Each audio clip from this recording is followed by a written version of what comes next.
Sinabi ng China PLA Navy na nagsagawa daw ng military drills ang kanila mga barkong pandigma sa Scarborough Shoal, pero ang tugon naman ng Philippine Navy sa pahayag na yan ng China ay kasinungalingan o gawa-gawa lamang umano ito ng China. Alamin ang buong detalye mamaya.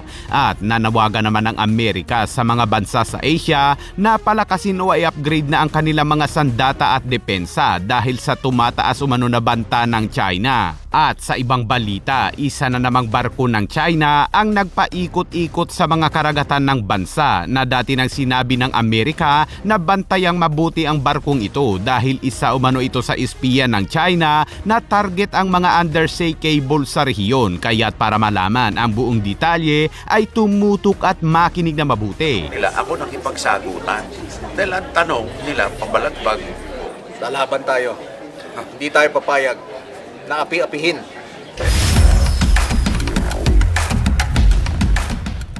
Sa patuloy na tensyon sa pagitan ng China at Pilipinas, iniulat ng state run news outlet ng China na ang Southern Theater Command ng People's Liberation Army Navy ay nagsagawa ng mga drills sa Scarborough Shoal na isang territorial waters and airspace umano ng China. Layo ng mga drills ng China na higit na palakasin ang control ng mga nauugnay na lugar sa dagat at himpapawid. Determinadong ipagtanggol ang pambansang soberanya at seguridad at determinadong mapanatili ang kapayapaan at katatagan umano sa South China Sea. Abay, paano naging South China Sea yan?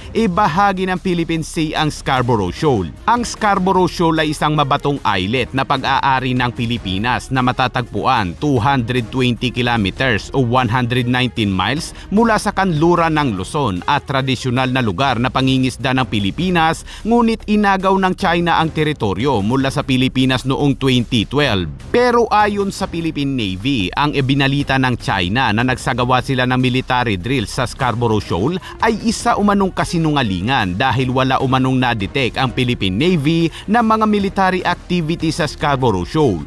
Ayon sa Philippine Navy ay gawa-gawa lamang umano ito ng China upang ipakita na sakop talaga ng China ang Scarborough Shoal. Ang hukbong dagat ng China ay regular na nagsasagawa ng mga provokasyon na pagsasanay militar sa lugar bilang bahagi ng pag-aangkin nito sa soberanya sa halos lahat ng South China Sea na sinasabi ng China na wala umanong West Philippine Sea tulad ng paniniwala ni Marcoleta. Kahit na sa kabila ng isang 2016 International Tribunal na nagdesisyon na ang mga pag-aangkin ng China ay walang legal na batayan sa ilalim ng international na batas. Nagbabala naman ang kalihim ng depensa ng Amerika na si Pete Hegseth na ang China anya ay naghahanda na gumamit ng puwersang militar upang pataasin ang balanse ng kapangyarihan sa Asya. Kaya't nangako siya na ang Amerika ay naririto upang manatili sa rehiyon ng Indo-Pacific at kontrahin ang pamimilit ng China. Sinabi ni Hegseth ang pahayag sa isang taunang security forum sa Singapore na dinaluhan ng iba't ibang mga bansa, ngunit ang China ay hindi nagpadala ng mga opisyal sa nasabing summit. Sinabi ni Hegseth na ang China ay patuloy umanong nagpapalakas ng kapangyarihan upang takutin at agawin ang mga teritoryo ng kalapit na bansa. Kaya naman nanawagan si Hegseth sa mga bansa sa Asia na mabilis na i-upgrade ang mga sandata o depensa dahil sa tumataas na mga banta ng China at posible umanong paglusob ng China sa Taiwan. Any attempt by Communist China to conquer Taiwan by force would result in devastating consequences for the Indo-Pacific and the world. There's no reason to sugarcoat it. The threat China poses is real and it could be imminent. We hope not.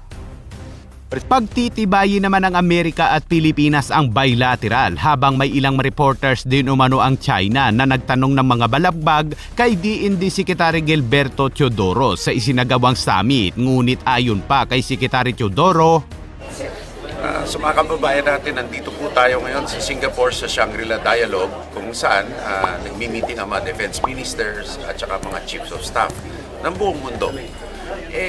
Wala dito ang China. Ayaw nila magpunta. Ngunit may mga nagpapanggap na journalist na hinahabol kami ni CS. Si CS hindi sumagot sa tanong nila. Ako nakipagsagutan. Dahil ang tanong nila, pabalagbag. Tapos, ang narrative nila sa WeChat, baliktad na. Yan ang mga gawain ng China dito. may kumakalat kayo na video na ayaw sagutin ni Chief of Staff ang provocations sa South China Sea daw. Sa Zhejiang Reef, hindi ko alam kung ano ibig sabihin nun eh. Yan ay utos ng Peking, hindi Beijing Peking. Yan ang tunay na pangalan ng China.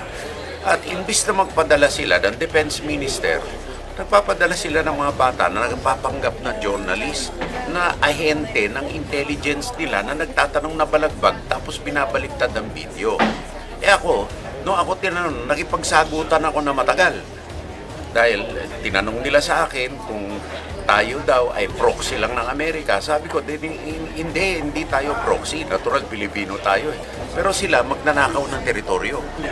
Nagsagutan na kami nagsagutan. Hindi pa nilalabas yun. Pero baka baliktarin na naman nila at ilabas. Eto si CS. Kahapon hinarang ako at yun nga, pinipilit tayong tanungin. Pero dahil nagmamadali kami, papunta kami dun sa isang meeting natin, bilateral meeting. Hindi ko sinagot.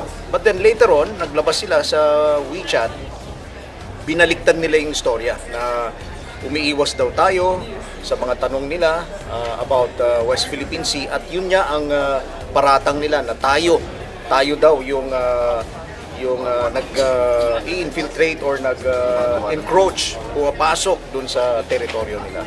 So, Kanina nakita ko itong mga bata na to, so kinawayan ko, hello mga agent ng MSS, hello, hindi na lumapit. Yun ang mga yan hindi journalist yung mga yan. Kaya tama lang na iniwasan ni CS, ako akala ko tunay na journalist, nakipagsagutan ako. Dahil Pilipino, inaagrabyado nila yung Pilipinas, natural, sasagutin ko. lalaban tayo. Hindi tayo papayag na api-apihin. Anyway, minabuti namin na mag-video dito kasi kumakalat sa WeChat ang mga karumal-dumal na ginagawa nila, no?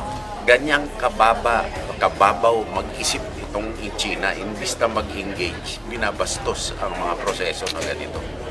At sa ibang balita naman, isang survey ship na naman ang namonitor ng Sea Light na dumaan sa mga karagatan ng Pilipinas. Ayon sa Sea Light, ang barko ay may pangalang CS Fuhay na mayroong flag ng Panama.